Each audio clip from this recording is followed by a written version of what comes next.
Vamos a hablar de un tema que nosotros comentamos siempre y que a lo mejor no se entiende tan claramente, que es el poder espiritual. Nosotros decimos que cuando vamos a la cruz y entregamos nuestros pecados diariamente, reconociendo que tenemos criatura vieja, que es pecadora, el Espíritu Santo empieza a operar en nosotros y ahí realmente se produce todo el proceso de transformación, y ahí realmente vemos el accionar del Espíritu Santo en nuestra vida, porque Dios empieza a disciplinarnos. Cuando nosotros podemos reconocer por gracia que somos pecadores, entonces ahí empieza todo el proceso. Y el Espíritu Santo nos da esta convicción de pecado fuerte, fuerte, pero también nos empieza a dar el poder espiritual para poder someter al pecado diariamente.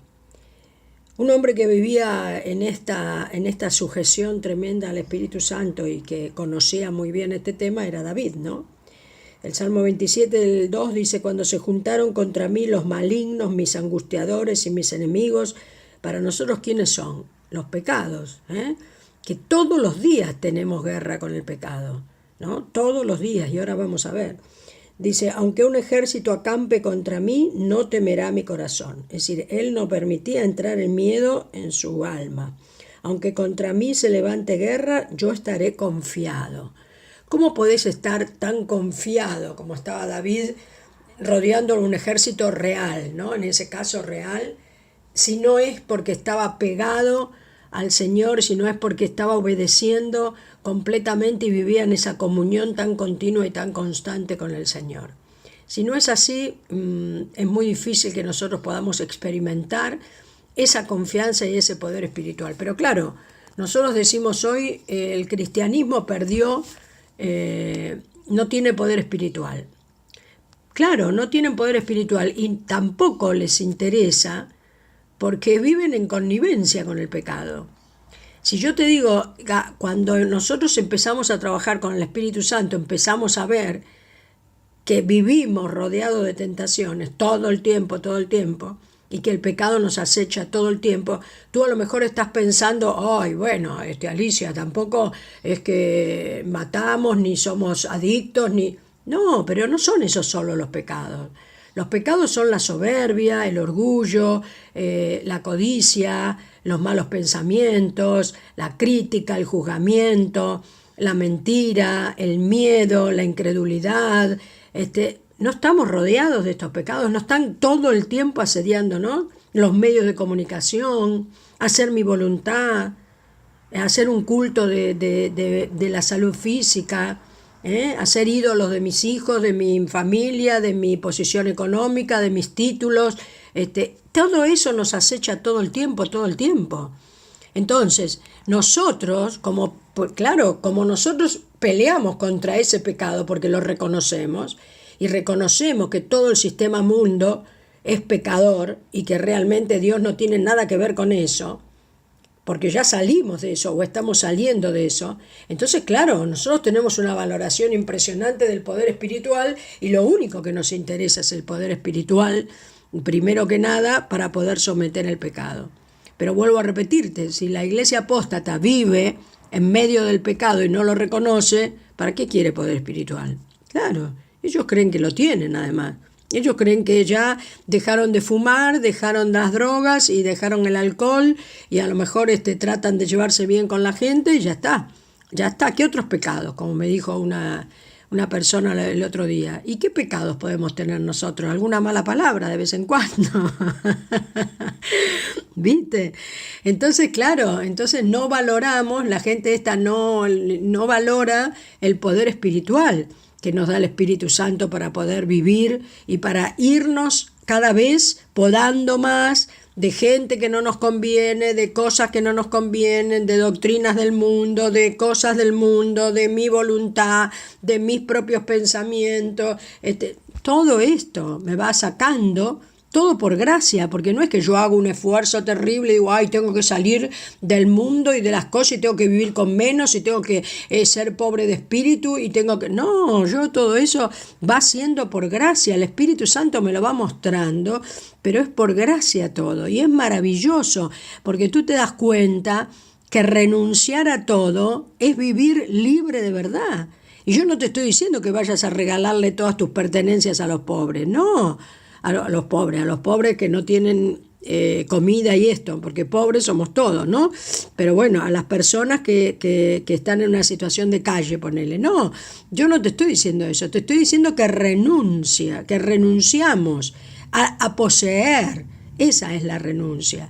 Yo puedo tener, y a lo mejor Dios, cuando tú realmente renuncias de verdad y absolutamente a todo lo que posees y reconoces que todo lo que posees es de Dios y que nada es tuyo y que todo es prestado y que somos administradores y por eso hay que tener más cuidado que si fuera mío. Cuando a vos te prestan algo, lo cuidás más que si fuera tuyo, porque decís, uy, si se me rompe, o si, primero que, ¿no? Que la persona puede tener en esto un valor afectivo, lo que sea, y segundo, que lo tengo que pagar. Entonces lo vas a cuidar más. Entonces fíjate que nosotros cuidamos más realmente todas las cosas cuando renunciamos a ellas, porque sabemos que no son nuestras, porque sabemos que son de Dios. Entonces, este poder espiritual es maravilloso. Y lo vamos comprobando día a día, que cada día nos cuesta menos renunciar o menos entregarle y ver, reconocer los pecados. Uy, mira, ahora esto, y entregárselo al Señor. Entonces, eso nos va dando, además, un odio tan impresionante contra el pecado, un odio, porque si vos no llegás a odiar el pecado, es porque realmente lo estás tolerando, estás aceptando el pecado en tu vida. Entonces el Espíritu Santo te hace ver de verdad tu condición, además tan miserable, porque si no vivimos apegados a Él, vivimos apegados al pecado, porque esto es así, haciendo nuestra voluntad que está vendida al pecado, viviendo en nuestros propios pensamientos, que son la caldera del diablo, o en nuestro propio corazón, que es lo mismo, que es de donde sale toda la porquería mayor. Entonces esto aprendemos a odiar de verdad el pecado, que es lo único que tenemos que odiar, e ir contra él y no contra las personas, sabiendo que no tenemos lucha contra carne y sangre, y empezamos a amar y a anhelar de una manera increíble el fruto del Espíritu, porque vivir en el amor de Dios es lo mejor que te puede pasar, porque es el amor verdadero, el amor de perdón y servicio. Ya no es el amor mío que es miserable, es el amor de Él. ¿Por qué digo que el amor mío es miserable? Porque nosotros amamos cuando está todo bien. No seamos hipócritas. Cuando está todo mal, nos cuesta un montón seguir amando. Entonces, ¿a quién podemos seguir amando cuando está todo mal? A nuestros hijos y hasta ahí. ¿Está bien? Pero después, cuando está todo bien, ¡ay, es maravilloso! Y cómo te amo. Y ahora cuando está todo malo, el otro piensa distinto que yo, o te dijo algo que no te gustó, o te ofendió, ya está. Se me fue el amor y no me digas que no. Entonces, ese es el amor humano. En cambio, el amor de Dios te está amando siempre. No ama el pecado, pero sí ama al pecador, hijo, por supuesto, ¿no? No ama al cainita, pero al pecador, hijo, sí. Entonces,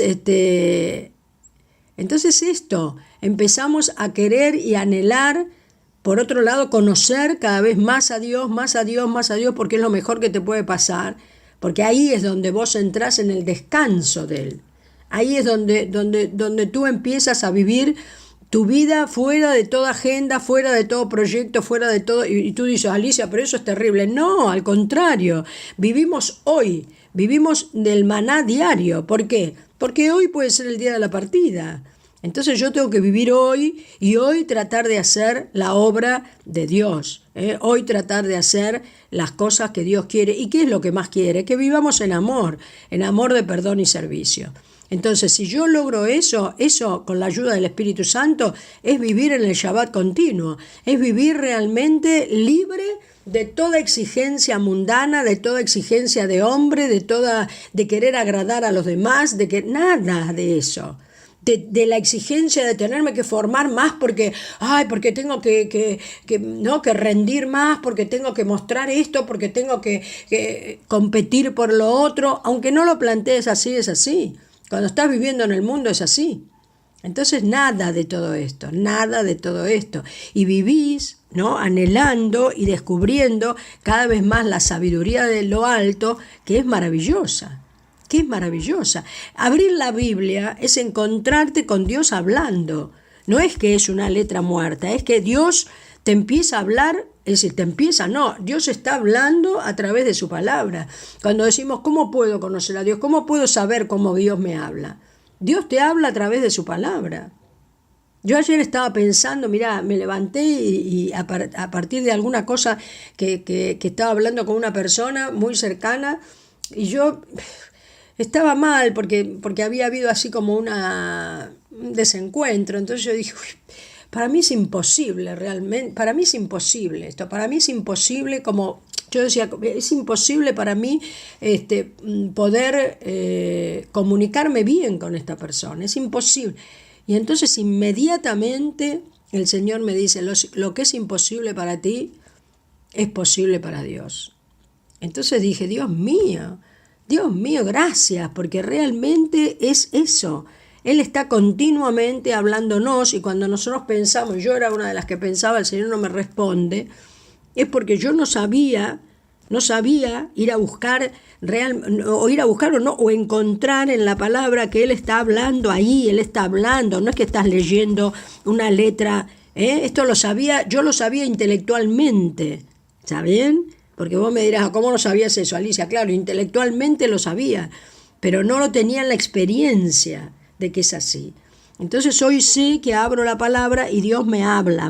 Entonces hacemos un diálogo, es maravilloso. Y me habla también a través de otras cosas, por supuesto, como te hablará a ti a través de otras cosas. Pero bueno, lo que quiero decirte es eso. El poder espiritual, entonces, tiene que ver con el poder someter cada vez más el pecado y así entrar en las labores de Dios. Y así empezar a anhelar esas cosas que Jesús dijo, mayores cosas que yo, ustedes harán, pero viviendo pegados a mí, ¿no? Como el pámpano a la vid. Entonces, esta es la cosa del poder espiritual. Esta es la maravilla, porque todavía no tenemos idea tampoco lo que nos va a dar el Señor cuando nosotros realmente salgamos de este proceso, ¿no? de tanta... prueba vamos a tener siempre, pero en este primer proceso donde Él empieza a disciplinarnos y a ayudarnos a llevar el yugo, porque yo pensaba, ¿cómo es esto del yugo? Qué difícil, yo que soy medio, ¿no?, atropellada, medio caminando. Entonces el yugo, vos tenés que andar igual con el otro, en el caso de los bueyes, no tienen que andar igual, porque si te adelantas te lastima el yugo, pero si te quedas para atrás también. Entonces tienes que ir a la par, y Dios te va enseñando cómo es ir caminando a la par de Él, ni adelante haciendo tu voluntad, ni atrás esperando todo en Él, ¿no?, sin hacer nada. Entonces maravilloso, todo este proceso es algo que yo, la verdad, que te recomiendo muchísimo que empieces a trabajar con el Señor a partir del reconocimiento de que tenés una criatura vieja que es pecadora, y no te vas a sentir mal. Entonces ahí vas a entender un montón de cosas que no nos sirve para nada el tema de la autoestima. ¿Sabes qué? Nosotros nacimos con la autoestima dañada. ¿Qué autoestima? Si nosotros nacimos en pecado, me concibió mi madre, dice David. Entonces, ¿qué autoestima podemos tener los humanos? Por eso es que la gente se vuelve loca con el tema de la autoestima y no logra, porque me emparchan, pero no logran de verdad levantar la autoestima del ser, porque la autoestima del hacer es más fácil. La autoestima del hacer tiene que ver con las habilidades, con todas estas cosas que aprendemos y ya está, y podemos ser muy buenos en eso, y todos dicen, mirá, qué bárbaro, pero la autoestima del ser está dañada realmente si vos no volvés y sos regenerado por el Espíritu Santo, y entonces ahí no es que vas a tener una autoestima correcta, es que vas a recibir el amor de Dios, y ese amor te va a desbordar y no necesitas otra cosa. ¿Me explico? Entonces, bueno, con este tema es muy apasionante y bueno, por ahí hacemos algún otro audio. Pero bueno, lo que te quiero decir es eso, anhelá de verdad poder arrepentirte, poder ir a la cruz de verdad diariamente y empezar a caminar en el poder espiritual que el Espíritu Santo te va a dar, porque eso es toda ganancia y es lo mejor que te puede pasar en la vida.